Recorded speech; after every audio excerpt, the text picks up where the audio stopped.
தமிழருக்கு முப்பாடு முருகன் தான், இந்த முப்பாட்டை எங்களுக்கு தலைவன் தான். தக தக தக தகவென ஆடவா, சிவசக்தி சக்தி சக்தியோடு ஆடவா.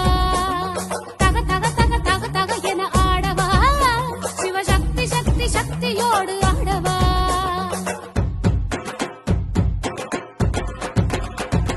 தக தக தக தக தகவென ஆடவா, சிவசக்தி சக்தி சக்தியோடு